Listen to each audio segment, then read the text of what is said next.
civile camerounaise pour favoriser la renaissance camerounaise autour de la candidature du président Jean Blaise Gouette qui, l'été prochain, à Yaoundé, organisera une grande convention des plateformes de la société civile camerounaise pour le renouveau camerounais. Donc je passe tout de suite la parole à notre candidat, M. Jean Blaise Gouette. Bonjour à tous, mesdames, mesdemoiselles, messieurs. Nous nous excusons de ce petit retard, qui est forcément un grand retard, mais je ne saurais vous délivrer mon propos sans le présenter. C'est vrai que Maître a dû commencer cette présentation, mais pour qu'on puisse mieux se connaître, je pense qu'il est judicieux que je me présente moi-même. Alors, je suis M. Jean Blaise Gouette. Je suis né un 10 octobre 1957 dans la ville de Balmayo. Mon papa fut un activiste de la guerre de l'indépendance. C'est quelqu'un qui s'est battu pour cette guerre de l'indépendance. Le jour où je vins au monde, ce jour-là, mon papa était cavale, il était en fuite, parce qu'on le chassait. Et ce jour-là, maman s'est mise en travail. Toute seule, on l'a amenée, l'IPC bien organisé, elle l'a amenée à l'hôpital de Métède, où je vais au monde. Les militaires français apprirent que la dame qui cherche, le monsieur qui cherche son épouse venait d'accoucher à l'hôpital de Métède. Et tout de suite après, ils sont organisés pour aller enlever l'enfant à l'hôpital. Et puis, de cet hôpital, l'UPC bien organisé avait été informé. Ils ont envoyé tout de suite des émissaires aller la prendre. On est allé la chercher, on l'a remise, on l'a ramenée en Balmayo. Tout de suite, on l'a remise dans le train qui partait. Et chemin faisant, les militaires arrivent à Métède. Cette dame qu'on cherche n'est pas là, on vient de la ramener. Et c'est comme ça qu'il retourne au beau chemin. Arrivé à la gare de Balmayo, le train est parti. Donc il stoppe le train. Chemin faisant, à l'intérieur de ce train, maman en place, et en face d'elle était assise une dame qui lui dit: maman, madame, vous bébé, puis-je le porter? Elle prend le bébé, elle donne à cette dame en face. Et quelques minutes plus tard, le train fut stoppé. Donc les militaires français rentrent dans ce train et se mirent à fouiller. Dans le train, une dame avec un nouveau-né. C'est comme ça qu'on trouve cette dame avec le bébé. On reprend ce bébé, on donne à cette dame qui était en face, qui n'était autre que la maman, et puis cette dame prépare le train, continue son chemin avec maman et moi dans les bras. Donc le combat en fait commence ce jour-là, et je suis Gouette, mon père de national Gouette la guerre. Aujourd'hui, grandi dans cette ville, des études primaires, je suis venu continuer en France, études supérieures. Je suis entreprise comptable. Et je travaille en France 2 ans comme chef comptable dans une entreprise sous Sodeco. Mais toujours le cœur attaché à la nation, je me suis dit, je suis venu là, c'est pas pour travailler ici. Travailler comme ça, il faut que j'aille continuer chez moi. Donc je suis reparti au Cameroun 2 ans après, sans moyens. Je me suis dit, travailler pour quelqu'un, non, pas M. Gouette. Je vais travailler, bâtir, chercher, voir comment laisser un héritage aux enfants. Et c'est comme ça que j'importe un poste de téléphone, un fax, je le vends. Dans la société, ici, Coop, dans laquelle je travaillais, on utilisait le fax. Donc j'ai été celui-là même qui a introduit cette technologie fax au Cameroun. J'ai vendu un appareil, j'ai importé 2, 3, 4, ainsi de suite. Et j'ai démarré comme ça. Donc jusqu'à ce que LG vint me voir au Cameroun. Ils ont fait des enquêtes, on leur a dit, au Cameroun, il y a un monsieur qui est capable. M. Gouette, allez le voir. Ils sont venus me voir. Donc, j'ai commencé à représenter les téléphones. Et chemin faisant, ils m'ont confié également le reste des appareils, téléviseurs, climatiseurs et autres. Donc je suis celui-là qui fait rentrer la marque LG au Cameroun et en Afrique centrale. Et là aussi, comme mon cœur, mon âme est attaché au peuple africain, je me suis dit, c'est bien, de l'argent. Au moment où LG explose, j'ai dit non, si j'ai pu faire exploser LG au Cameroun, ça veut dire que nous pouvons faire pour l'Afrique. J'ai pris ma propre marque, Lucky Gwet, et je commence également à fabriquer des téléviseurs, des climatiseurs, des réfrigérateurs. Et l'Afrique, comme elle tue ses enfants, quand vous émergez en Afrique, lorsque vous levez la tête, on se demande où vous allez. Ce qu'ils ont fait, un jour, ils envoient les impôts, faire un recouvrement d'impôts de 3 500 000. Alors que je payais, ils me devaient 70 millions de francs de crédit de TVA. Et non seulement j'ai déclaré les impôts régulièrement. Ce jour, je lance une campagne sur un réfrigérateur pour tous. Campagne qui avait pour objectif de donner l'occasion à chaque Camerounais d'avoir un réfrigérateur, un téléviseur, un climatiseur à bas prix. Et ce jour, quand je lance cette campagne, ayant voyagé, ils envoient derrière une équipe venir fermer l'entreprise pour un recouvrement d'impôts. Pendant ce temps, la campagne se faisait, tout le monde accourait vers les magasins. Quand on arrive devant le magasin, c'est des séries. Alors pour moi, c'était un coup de poignard. Ce que j'ai fait, j'ai dit, je vous emmerde, je vous laisse tout. J'avais près de 400 millions de francs de marchandises dans les magasins, aussi bien au port pour cette campagne. J'ai dit, je ne fais plus rien du tout au Cameroun. J'ai fermé, j'ai tout laissé, je suis parti. Je reviens en France, la France m'accueille, elle me donne un RMI, et pendant ce temps, je m'inscris également au 3e cycle de diplomatie et stratégie à l'école de guerre. Et c'est comme ça que j'ai dit au Cameroun, moi, il faut que je participe à renverser la balance. Parce que si personne ne fait rien, les générations à venir là, elles vont être sacrifiées, on va les couper les têtes comme ça. Et donc, je me suis dit, moi, Gwet, désormais, les affaires, l'argent, je mets de côté, mais il faut s'occuper du peuple. Quitte à ce qu'ils me tuent, mais derrière ces jeunes qui auront vu un engouement autre, ils vont se dire, en fait, tout est possible. Donc, je suis engagé à cette course. Je vais aller jusqu'au bout. Je tenais à faire d'abord cette petite présentation de moi-même avant de livrer mon mot.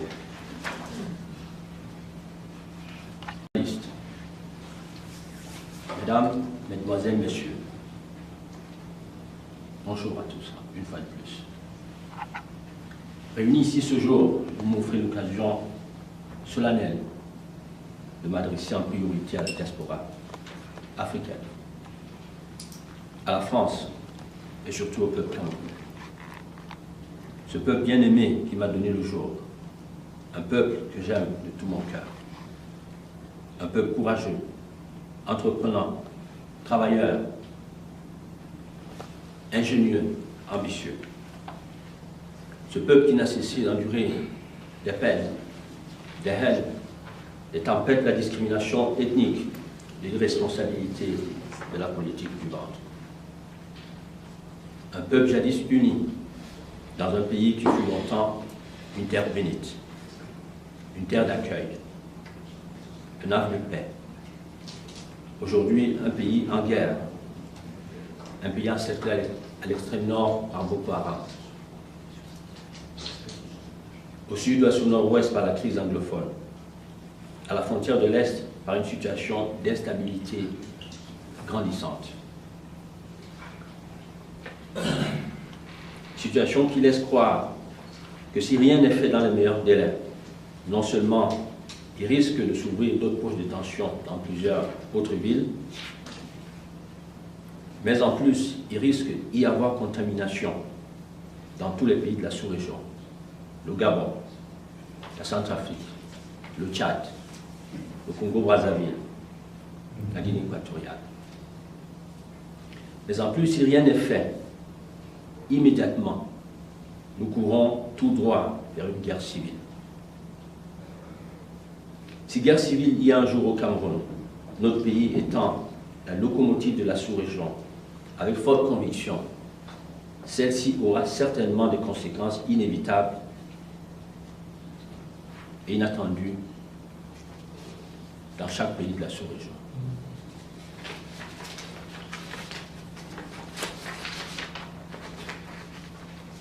Doit-on être en train de reconstruire en permanence les pays du continent africain? Pour le cas du Cameroun, de mon point de vue, la question d'aujourd'hui n'est plus de savoir si oui ou non le président Paul Biya sera candidat ou sera reconduit à la tête de la nation, mais plutôt de voir la vérité en face et d'avoir le courage de se retourner face à ce peuple composé de 25 millions de Camerounais qu'on est obligé de laisser derrière d'une manière ou d'une autre un jour. Dans quel état veut-on laisser son peuple? Quel héritage veut-on lui laisser? Dans quel état veut-on laisser la sous-région? Notre pays ne redoute plus le changement, mais il l'attend depuis des années. Et c'est chacun de nous qui allons l'incarner dans une nouvelle vision de politique ensemble. Oui, disons plus clairement, une nouvelle manière de gérer autrement le Cameroun. Ses fils et filles, son pétrole, ses diamants, ses richesses multiformes, mais surtout l'ensemble de ses richesses humaines, culturelles, politiques, économiques et sociales. L'espoir doit renaître. Nous devons redonner espoir à chaque Camerounais. La peur du changement doit impérativement disparaître, car elle bloque toute avancée significative de notre cher et beau pays. Je suis un homme de paix et de dialogue. L'emblème de mon parti politique, le MPCC, est la colombe signe de paix. Si le peuple camerounais me choisit en 2018 pour diriger son destin, je m'engage à préserver la paix et la cohésion sociale. La paix et la cohésion sociale de notre pays sont indispensables pour assurer un développement économique, social, culturel, politique, durable. Elles ne sont pas seulement absence de conflits, mais aussi l'existence des conditions de vie permettant à chaque citoyen camerounais de s'épanouir et de vivre en harmonie. Je ne ferai aucune chasse aux sorcières. Je suis pour un statut spécial de tout ancien chef d'État camerounais et sa famille. Ceux-ci doivent continuer à bénéficier de tous les honneurs que mérite tout homme d'État de la nation. Les premières dames auront tout le soutien de l'État pour continuer à œuvrer en faveur des plus démunis à travers des fondations qu'elles ont créées. Il en sera de même pour tous les anciens grands commis d'État et leurs familles. Je suis pour la réhabilitation des droits de l'ancien président, de regretter son Excellence Amadou Ahidjo, et ceux de sa famille. Dès les premiers mois de ma prise de fonction, j'assurerai personnellement, et si possible, j'irai moi-même ramener sa dépouille et sa famille en terre natale, suivie d'un deuil national et des obsèques que mérite la dépouille de tout chef d'État. Je suis pour la libération de tous nos frères et sœurs qui sont en prison pour des raisons politiques ou d'opinion. Je suis pour la libération dès ma prise de fonction de tous mes frères et sœurs emprisonnés dans le cadre de l'opération Épervier et de tous ceux emprisonnés pour des raisons économiques à la condition qu'ils retrocèdent à l'État du Cameroun les avoirs et bien volés au peuple camerounais. Le plus important pour moi et le plus urgent n'est pas de les voir derrière les barreaux, mais de récupérer les sommes détournées pour créer des industries et donner du travail à nos chômeurs. Je suis pour l'étude d'une monnaie africaine.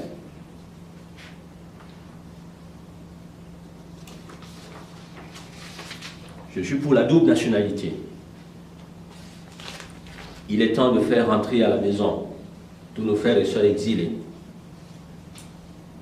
toute la diaspora et talents camerounais expatriés qui souhaitent participer à l'œuvre de construction nationale.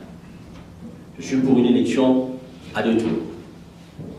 Je suis pour un mandat de 5 ans renouvelable une fois. En nous voyant soldats, je voudrais ici solennellement féliciter leur engagement, leur courage, le sens du sacrifice qui les habite à défendre coûte que coûte, contre leur vie, l'intégrité et la souveraineté de notre nation. À tous ceux des soldats morts pour la défense de notre patrie, je voudrais ici solennellement saluer leur courage, leur mémoire, et présente toutes mes sincères condoléances à leurs familles si durement attristées. Je propose de voir leurs familles bénéficier d'une assurance vie financée par l'État camerounais. Les crises actuelles au Cameroun, anglophones, francophones, Douala, Bassa, le malaise social n'ont aucune raison d'être. Considérons-les comme relevant du passé, car bientôt, ils ne seront qu'un vieux souvenir. Mes chers frères et sœurs anglophones, je vous tends la main et vous attends tous. Je vous donne ma parole et vous rassure que tous nos frères et sœurs emprisonnés dans le cadre de cette opération amazonienne seront libérés sans condition et retrouveront tous leurs familles. Ensemble, venez, nous allons réfléchir sur les bases nouvelles du vivre ensemble, afin de retrouver des solutions justes et durables pour l'ensemble de notre peuple, pour l'intérêt et l'honneur de notre patrie, et surtout pour la sauvegarde de notre unité nationale. Je vous rassure que le changement dans notre pays est possible. Il nous suffit tout simplement de concevoir et d'appliquer une nouvelle vision de politique ensemble, en changeant radicalement les méthodes du système politique actuel par une nouvelle vision mobilisatrice qui donnera de l'espoir et la chance à chaque fils et fille du Cameroun. La vision du MPCC et de son président est d'abord et avant tout un grand dessein pour le Cameroun du XXIe siècle. Voici comment je le présente. Le Cameroun est une république dans laquelle on ne doit pas vivre sans règles, sans valeurs et d'une manière générale sans morale. L'éthique doit s'opposer à l'anti-valeur et la morale à l'immoral. Seul le nivellement doit être légitime. C'est pourquoi nous croyons à l'effort qui apporte le changement et qui donne du sens à l'existence. La justice pour tous devra être de rigueur, sans aucune chasse aux sorcières. L'ouverture et la tolérance, le respect des uns et des autres doivent être des vertus cardinales qui sous-tendent notre politique au plan social et humanitaire. Le droit à la justice pour tous, à l'égalité des chances pour tous, signifie donner la chance à chaque Camerounais de réussir, de prospérer, pour lui-même, pour ses enfants et pour le bien de toute la nation. À la fin, je voudrais dire que nous avons une histoire commune, que nul ne peut régner, encore moins remettre unilatéralement en cause. Cependant, 60 ans après nos indépendances, afin d'éviter à nos enfants d'aller mourir en Méditerranée. Il est temps de revoir nos accords de coopération. Afin de donner à chaque Camerounais, à chaque Africain, la chance et le droit de réussir, le droit d'élever leurs enfants dans la quiétude, le droit de se soigner, le droit à l'éducation, le droit à l'eau, le droit à l'électricité, le droit à un logement, le droit à une assurance maladie. Chaque Camerounais a le droit de faire prospérer la nation en inventant un nouveau modèle de vie camerounais basé sur la justice et la probité. Ensemble, rentrons dans le concert des nations développées avec honneur et dignité, dans l'innovation, dans la modernité, pour un Cameroun nouveau. Croyez-moi, ce ne sont pas des mots politiciens, mais des mots d'un homme de cœur qui a tout reçu d'un peuple qu'il aime.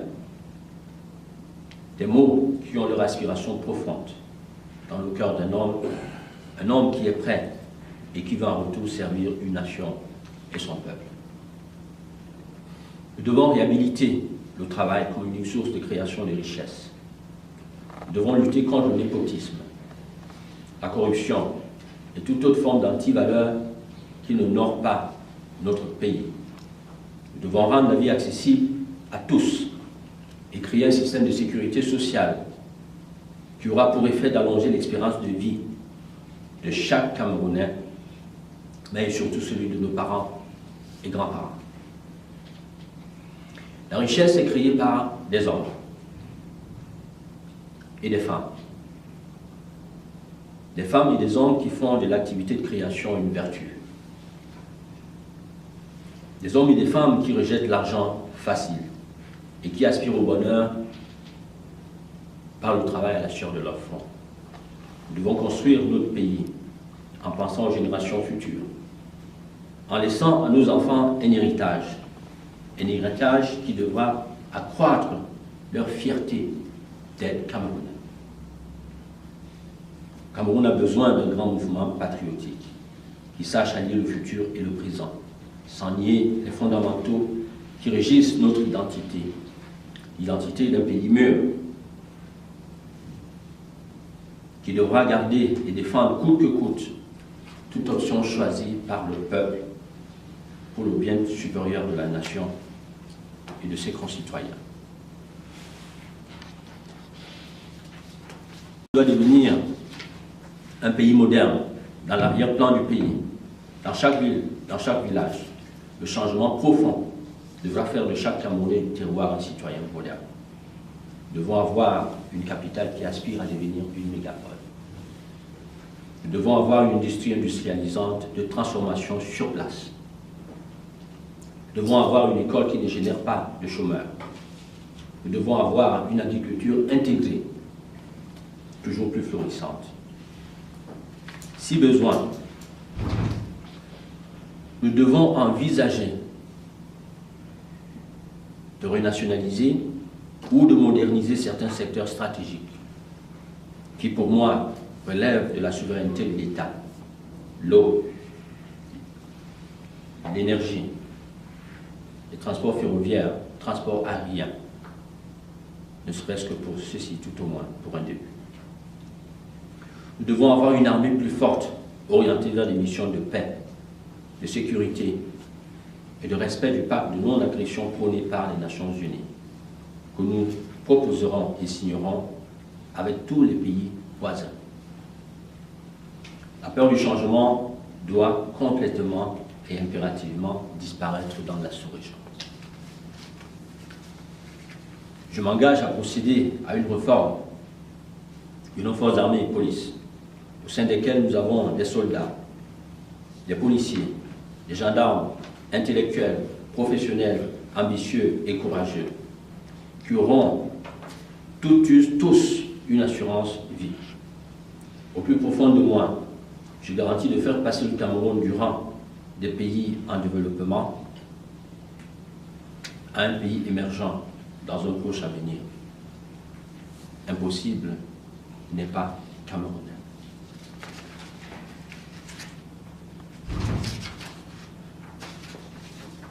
L'occasion est unique et historique pour ce peuple qui a été déterminé à se frayer son chemin dans le concert des nations développées. Nous devons lui rendre le pouvoir de discerner et de décider de ce qui est bien pour lui et de ce qui est mal pour lui. De votre volonté, de vos déterminations, de votre engagement, de vos voix, de vos votes, de vos discernements, dépendra le Cameroun de demain. Il ne devra plus y avoir des voix sans voix en Afrique. Vive le Cameroun de demain, vive le changement dont les Camerounais ont jusqu'ici rêvé, vive le MPCC.